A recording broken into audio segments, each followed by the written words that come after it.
जहां तक अब इस जहां हम खड़े हैं महाराष्ट्र की सियासत में, उसके आगे अगर हम देखते हैं तो मुझे ऐसा लगता है कि कल दोपहर तक हमें लग रहा था कि शायद एकनाथ शिंदे बहुत ही भारी भरकम स्थिति में हैं, लेकिन आज शाम होते होते तक अब ऐसा लगता है कि भारतीय जनता पार्टी के कार्यालय में अगर इसकी पटकथा लिखी गई है तो इस पटकथा का जो अंत है वो शायद खाली छोड़ दिया गया था। वो दुखांत होगा या सुखांत होगा, शायद वो भारतीय जनता पार्टी के लोगों ने खुद ही नहीं सोचा। तो पहली बात तो ये है। दूसरी चीज ये है कि देखिए, और इसीलिए वो बात कही जाती है कि वैसे तो जहाने उल्फत में कुछ जीते हैं कुछ हारे हैं, कुछ लोग यहाँ ऐसे भी हैं जो जीत के हारा करते हैं। तो एकनाथ शिंदे की जो कल का जो एक कदम था, धमाका था, वो अलग था।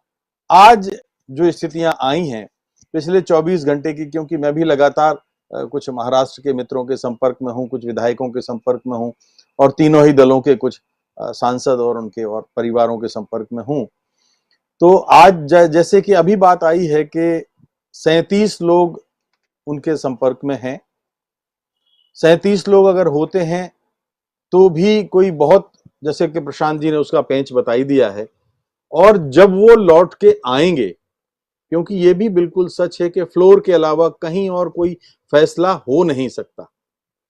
फैसला तो विधानसभा के फ्लोर पर ही होना है, जो संवैधानिक स्थिति कहती है। अब इतनी स्थिति यह है कि जब वो आएंगे तो एक तो नितिन देशमुख सूरत से भाग आए, उन्होंने अपनी स्थिति बयान कर दी। और जब, जो मेरी सूचना है क्योंकि सीधे परिवारों से मेरी बात हुई है, तो जब उनके पिटाई, इंजेक्शन लगाना, जबरन उनका जो है जिस तरह से दुर्व्यवहार हुआ गुजरात पुलिस ने, वो जब सब आया है तो सबके परिवारों में, बच्चों में, बीवियों में चिंता हो गई है। और वो सब गुवाहाटी में सब अपने अपने पतियों से, अपने पिताओं से, अपने उनसे कह रहे हैं कि भाई अगर शिवसेना में ही रहना है आपको तो फिर गुवाहाटी जाने की जरूरत क्या थी। आपकी नाराजगी उद्धव ठाकरे से है, और उद्धव ठाकरे ने कल वर्षा खाली कर दिया है। उद्धव ठाकरे कह रहे हैं कि आओ शिंदे मुख्यमंत्री बन जाओ, आओ शिंदे मैं अध्यक्ष, प्रदेश अध्यक्ष, ये राष्ट्रीय उसका शिवसेना अध्यक्ष पद भी संभाल लो। तो इसके बाद जो वहां की हलचल है, जो गुवाहाटी में भी मेरी बात हुई, गुवाहाटी में यह है कि कई विधायकों के मन में दुविधा पैदा हो गई है। और ये बिल्कुल तय है कि जब वो आएंगे और जो शिवसेना का कल्चर, जो संस्कृति हमने देखी है, जब फ्लोर पे खड़े होंगे और सामने उद्धव ठाकरे होंगे, तो मैं जिम्मेदारी से कह सकता हूं कि कम से कम 10 विधायक और कम हो जाएंगे इसमें। तो यानी वो स्थिति तो नहीं रहेगी, और इस नजर से उद्धव ठाकरे मजबूत नजर आते हैं। दूसरी चीज, कल जो घटनाक्रम हुआ और जिस तरह से उद्धव ठाकरे ने एक बहुत ही शालीन और थोड़ा सा पराजित भाव में अपने आप को प्रस्तुत किया, वो दरअसल एक पोस्चर था। और वो पोस्चर यही था कि वो दिखाना चाहते थे कि देखो मैं क्या कर सकता हूं, वर्षा वो सूटकेस ले जाते हुए, जगह जगह मिलते हुए। क्योंकि देखिए, ब्रांड तो शिवसेना में अगर है तो ठाकरे परिवार है। जिस तरह से कांग्रेस में गांधी परिवार के बिना कांग्रेस का अस्तित्व नहीं है, इसी तरह से शिवसेना में भी उसका ठाकरे परिवार के बिना कोई अस्तित्व नहीं है। जब ऐसा नहीं है तो एकनाथ शिंदे ने ऐसा क्यों किया? एकनाथ शिंदे, और 2.5 साल के बाद उनको हिंदुत्व की याद आई। 2.5 साल उन्होंने सत्ता की मलाई खाई और उसके बाद उनको हिंदुत्व की याद आई। ऐसा क्या हो गया भाई? तो एकनाथ शिंदे और मुख्यमंत्री बनना संभव नहीं है, और मुख्यमंत्री अगर भारतीय जनता पार्टी बना देगी तो देवेंद्र फडणवीस का क्या होगा फिर? यानी कई तरह की स्थितियां हैं। चुनाव के पहले 2.5 साल के जो सत्ता के होते हैं, तो महाराष्ट्र की स्थिति जानते हैं कि वहां पानी कैसे बरसता है, और वहां का पार्षद भी करोड़पति अरबपति होता है। तो हमें सारी स्थितियां वहां की अंदर की पता है। अब हमें लेकिन इस तरह के इस खेल में ये जरूर देखना होगा कि राज्यपाल बेशक अभी बीमार हैं, अस्पताल में हैं, लेकिन जब भी राज्यपाल निकल के आएंगे, उनके पास भी कोई विकल्प नहीं है। अनुच्छेद 163(2) में उनको सत्र भी अगर बुलाना होगा तो उनको विधानसभा में ही जाना होगा। और एक किरकिरी वो करा, उनके पास विकल्प रहता है वैसे राज्यपाल के पास, कि अगर वो संतुष्ट हैं राज्य विधायकों की परेड करा के कि इनके पास बहुमत है, तो वो करा सकते हैं। लेकिन वो पिछले एक देवेंद्र फडणवीस को सुबह तड़के जो शपथ कराई थी, वो इतनी अपनी संवैधानिक किरकिरी और अपना अपमान करा चुके हैं कि अब दोबारा वो अपमान कराने की हिम्मत और भगत सिंह कोश्यारी को हम लोग जानते हैं वो नहीं करा सकते। और इस बार अगर उन्होंने दोबारा इस तरह की उनकी पोल खुल गई, तब तो फिर इतना खराब राज्यपाल हिंदुस्तान के इतिहास में दूसरा नहीं होगा। अब मैं एक बात और, अगर वक्त है ना आपके पास थोड़ा सा, मैं हम ये मान के चलना चाहते हैं कि चलिए मान लीजिए कि ये हो गई स्थिति, तो मैं शिवसेना को सबसे बड़ा लाभार्थी मानता हूं। लाभार्थी इसलिए कि कल जो उद्धव ठाकरे ने किया, सियासत में शतरंज की हर चाल का उत्तर उसी समय नहीं दिया जाता।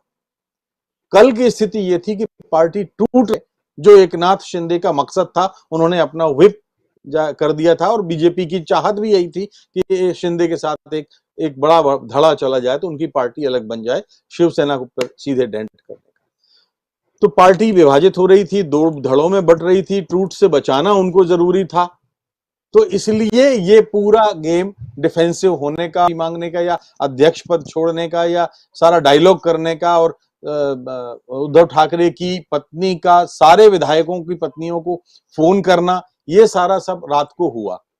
तो ये एक तरह से कल अगर शिवसेना प्रमुख की जगह कोई, उद्धव की जगह कोई भी होता, शायद यही करता। इससे क्या हुआ, शिंदे की अपनी पार्टी बनाने की चाल नाकाम हो गई। अब वो आएंगे वापस, मान लीजिए आते हैं, तो 2.5 साल तक अगर वो मुख्यमंत्री भी बन जाते हैं, जो कि अटपटा सा लगता है कि भारतीय जनता पार्टी को अगर शिंदे को ही मुख्यमंत्री बना दिया होता तो 2.5 साल पहले फिर उद्धव को क्यों नहीं बना दिया? फिर अगर शिवसेना का ही मुख्यमंत्री बनाना था उनको, तो 2.5 साल पहले इतना सारा किरकिरी क्यों कराई? तो 2.5 साल पार्टी अध्यक्ष का अनुशासन उन्हें मानना पड़ेगा। और एक बार जब अपनी गली में कुत्ता भी शेर होता है, जब शिंदे महाराष्ट्र में आ जाएंगे तो फिर वो मुंबई में होंगे, तो शिवसेना क्या गत बनाएगी उनकी, ये उनको पता होना चाहिए। और लेकिन ये तीसरा संदेश ये जाएगा कि एकनाथ शिंदे सिर्फ मुख्यमंत्री बनने के लिए ही सारा ये भागदौड़ कर रहे थे। तो इस तरह से मेरी नजर में तो शिवसेना सबसे बड़ी लाभार्थी और गेनर है। अब सबसे बड़ा लूजर कौन है? लूजर इस समय सबसे बड़ी लूजर है वो भारतीय जनता पार्टी है। क्यों? क्योंकि जो उनका चाल चरित्र, चेहरे का जो एक आचरण रहा है, उसमें अब चरित्र में उनके एक और राज्य जुड़ गया है। अरुणाचल देख लीजिए, बिहार देख लीजिए कि आरजेडी के साथ उनका बहुमत चल रहा था, नीतीश कुमार का, अच्छी भली सरकार चल रही थी, उन्होंने नीतीश कुमार को ले लिया जैसे यहां किया। हरियाणा में जिसके खिलाफ गए वो प्रतिपक्ष के खिलाफ गए, उसी से हाथ मिला लिया जीतने के बाद सरकार के लिए। मध्य प्रदेश में भी उन्होंने यही किया, राजस्थान में थोड़ी सी कमी रह गई। तो भारतीय जनता पार्टी का अब ये एक चरित्र इस तरह से उजागर हो गया कि येन केन प्रकारेण वो सरकार हर राज्य में सारे हथकंडों के साथ बनाना चाहती है। तो दूसरी चीज जो मैं पहले फिर कहता हूं कि अगर वो शिंदे को मुख्यमंत्री बनाती हैं तो 2.5 साल पहले ही बना देते उद्धव ठाकरे को। तीसरी चीज ये है कि जो मैंने जो कहा, अब ये संभव नहीं है कि एकनाथ शिंदे अब अपनी पार्टी बना पाए और भारतीय जनता पार्टी को लाभ पहुंचा पाए। अब क्योंकि पटकथा में अंत लिखा ही नहीं गया था, तो अब वो कंफ्यूज हैं। अब आइए एनसीपी और कांग्रेस की तरफ। एनसीपी और कांग्रेस का हाल यह है कि मुझे लगता है कि झटका जरूर लगा है, झटका लगा है। ऐसा नहीं है कि सरकार गिरेगी तो झटका तो लगेगा, लेकिन आने वाले विधानसभा चुनाव में दोनों पार्टियों के सामने प्लस पॉइंट लाभ की स्थिति यह है कि कोई एंटी इनकम्बेंसी फैक्टर के साथ वो चुनाव में नहीं जाएंगे कि व्यवस्था विरोधी नकारात्मक वोट उनके खाते में होंगे कि भाई सरकार चला रहे थे और हम फिर वोट मांगने आए हैं। आजकल मतदाता बहुत इस मामले में बहुत जागरूक है, तो दोनों के माथे से, दोनों पार्टियों के माथे से ये चीज, चिंता की जो लकीर है ये दूर हो गई, और वो जो है विपक्ष से जाएंगे और इस बात को लेकर के जाएंगे कि भाई हमारी क्या गलती थी, हमें तो बेवजह बेदखल कर दिया गया, बलि के बकरे बन गए।